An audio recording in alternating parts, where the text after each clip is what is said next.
মধু হই হই আরে পিছ হাওয়াই না, মধু হই হই আরে পিছ হাওয়াই না, মনে কাঁদবে ভালোবাসা কামনা দিলা তুই তোর দশায় ভালোবাসা কামনা দিলা।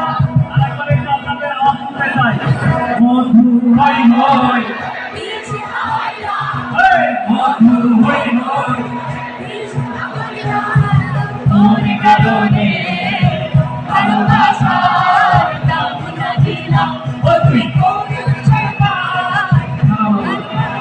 ছেলে আর মেয়েদের একটু কম্পারিজন করে দেখি কাদের কণ্ঠ বেশি পাওয়া যায়। রেডি? আগে ছেলেরা মধু হই হই, মধু হই হই মনে ভালো